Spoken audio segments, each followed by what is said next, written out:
예, 안산 상록수도장 증산도 보계법사 한광우입니다. 도전 1편 1장입니다. 도전 1편 1장. 증산 상제님의 탄강 1장. 태시에 하늘과 땅이 문득 열리니라. 호련히 열린 우주의 대광명 가운데 삼신이 계시니 삼신은 곧 일신이요 우주의 조화성신이니라. 삼신께서 천지 만물을 낳으시니라. 이 삼신과 하나 되어 천상의 호천금골에서 온 우주를 다스리시는 하나님을 동방의 땅에 살아온 조선의 백성들은 아득한 예로부터 삼신상제, 삼신 하나님, 상제님이라 불러왔나니 상제는 온 우주의 주제자요 통치자 하나님이니라. 동방의 조선은 본래 신교의 종주국으로 상제님과 천지신명을 함께 받들어 온 인류 제4문화의 본고양이니라. 한민족은 황국, 배달, 조선의 삼성조 시대가 지난 후 열국시대 이래 중국, 한족과 일본에 의한 상고 역사의 왜곡으로 민족사의 뿌리가 단절되어 그 상처가 심히 깊더니 상제님께서 원시반본의 도로서 인류 역사의 뿌리를 바로잡고 병든 천지를 개벽하여 인간과 신명을 구원하시기 위해 이 땅에 인간으로 강사하시니라. 상제님께서 세상에 내보내신 석가 예수 공자를 비롯한 성자와 철인들이 상제님의 강세를 미리 알렸으니 이러하니라. 1편 1장은 도전 1편의 주제장이기도 하지만 도전 전체의 주제가 되는 장입니다. 1편 1장의 5절을 보시면 상제는 온 우주의 주제자요 통치자 하나님이다. 그러니까 증산 상제님 그러면 우주의 주제자요 통치자 하나님이다. 이걸 말씀하시는 거죠. 9절을 보시면 상제님께서 세상에 내보내신 석가예수공자, 즉 예수님을 보내신 분도 상제님이시오, 석가부처님을 보내신 분도 상제님이시오, 공자님을 보내신 분도 상제님이십니다. 그러니까 이분들이 아버지 하나님, 제 또는 상제 또는 미륵부처님 이런 분들이 전부 상제님을 말씀하시는 분입니다. 상제님께서는 왜 오셨냐? 8절에 인간과 신명을 구원하시기 위해서 이 땅에 인간으로 오셨다 이렇게 써 있습니다. 그러니까 인간만 구원하는 것이 아니라 신명도 같이 구원해 주는 것입니다. 이거 굉장히 중요하신데, 그리고 왜 한국으로 오셨냐 하면 7절에 나와 있습니다. 한민족은 황국 배달 조선, 즉 아득한 예로부터 6절에 인류 제4문화의 본 고향이면서 조선이 본래 신교의 종주국이다 이런 거죠. 그리고 상제님을 천지신명을 함께 받들어 왔다 그런 거죠. 그러니까 아주 예로부터 상제님을 모시고 이렇게 신앙했던 민족이 한민족이다 이렇게 말씀을 하고 계십니다. 그러니까 우리가 신앙하는 분의 호칭은 상제 이렇게 됩니다. 그러니까 하느님, 천주님 다양한 호칭이 있지만 원래 호칭은 상제님이다. 여기 4절에 이렇게 나오고 있습니다. 보세요. 이 삼신과 하나 되어 천상의 호천금골에서 온 우주를 다스리시는 하나님. 그러니까 우주를 다스리시는 하나님을 어떻게 호칭했냐? 동방의 땅에 살아온 조선의 백성들은 아득한 예로부터 삼신상제, 삼신하나님, 상제님이라 불러왔나니. 그러니까 아득한 예로부터 이렇게 상제님이라 불렀던 것입니다. 그러니까 상제님이라는 호칭이 이렇게 희한하거나 새로 만들어진 것이 아니라 아득한 예로부터 있었다 이런 것이죠. 상식적으로 이제 천주교가 200년 전에 들어왔고요. 이제 기독교는 이제 100년 전에 들어왔죠. 그리고 하나님, 천주님 이런 호칭들은 그 전에는 잘 쓰지 않았던 것입니다. 잘 쓰지 않았던 호칭이고요. 다 상제님하고 호칭을 했던 것이죠. 그러니까 중국에서 이제 기독교 방송을 이렇게 할 때 여러분 하나님을 상제, 샹띠 이렇게 발음하더라고요. 상제 이렇게 번역한 걸 많이 볼 수가 있습니다. 그러니까 하나님을 호칭하는 단어가 상제다 이렇게 되는 거죠. 익숙하지 않은데요. 이건 익숙하지 않은 거죠. 없었던 게 아니고요. 아니 처음 들어보는데 우리가 몰랐던 거죠. 없었던 것이 아니고요. 근데 저는 뭐 하나님이라는 단어가 익숙한데요. 그건 최근의 일이죠. 최근의 일입니다. 마치 노래도 뭐 옛날 노래보다 지금 노래가 익숙하다 이런 것처럼 내가 익숙한 것뿐이지 그게 진리나 진실은 아니다 그런 것이죠. 그래서 이 상제님이 예로부터 우리 조상님들이 조선의 백성들이 불렀던 하나님에 대한 호칭이다. 상제 이렇게 됩니다. 근데 또 약간 좀 희한하게 느낄 수 있는 게 있어요. 그게 뭐냐면 2절에 보시면 호련히 열린 우주의 대강명 가운데 삼신이 계시니 삼신은 곧 일신이요 우주의 조화성신이다. 삼신께서 천지 만물을 낳으시니라. 상제님께서 천지 만물을 낳은 게 아니네요. 삼신께서 낳으신 거네요. 삼신은 뭐예요? 여기 써 있잖아요. 우주의 대강명 가운데 삼신이 있는데 곧 일신이다. 즉 하나의 신인데 그것을 작용을 셋으로 한다 이런 거죠. 그래서 그냥 삼신 이렇게 붙이면 하나라는 거죠. 조화성신이니까 조화성신. 근데 낳는다 이거 천지 만물을 낳는다. 그러니까 이게 무슨 말이에요? 이렇게 했는데 사람이 남자 여자가 있듯이 해와 달이 있듯이 이 음양으로 이게 신을 바라봐야 돼요. 그래서 신도 낳는 신, 무형의 하나님 같은 거예요. 낳는 신이 있고 인격신, 이렇게 주재하는 신이 있다 이런 것입니다. 신기하네요. 그렇죠. 신기합니다.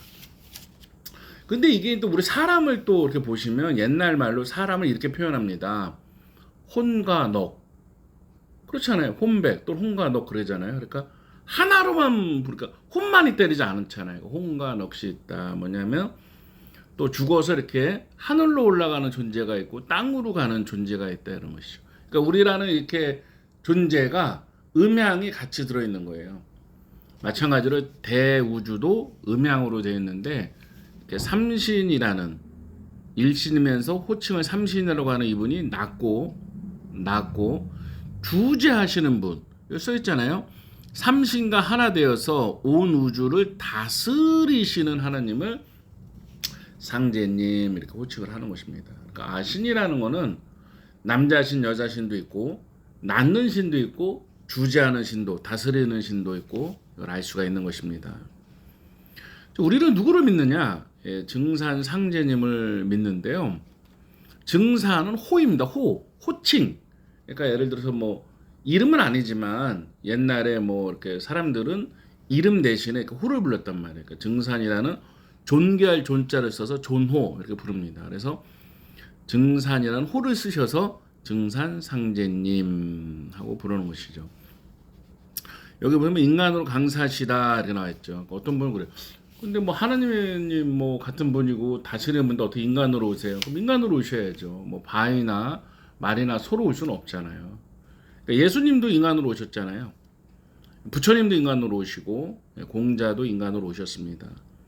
인간이란 존재는 이렇게 육체가 있지만 안에는 이렇게 신이 있잖아요. 혼.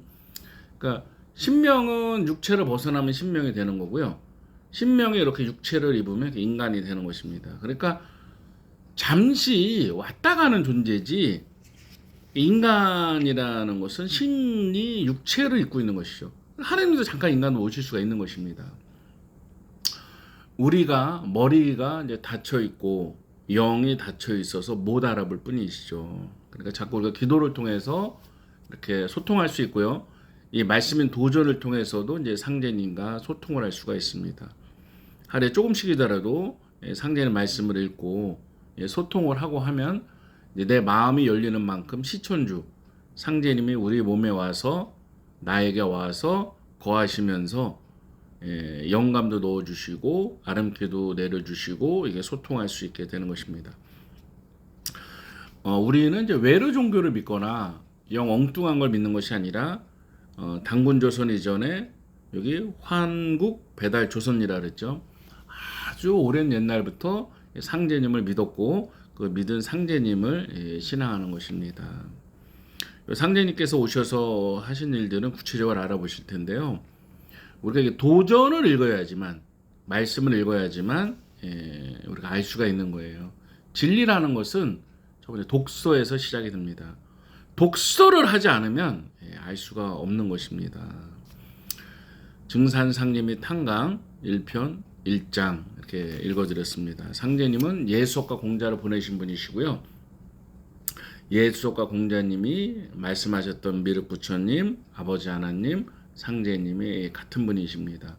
다른 분을 믿는 것이 아니죠. 이게 우주의 진리입니다.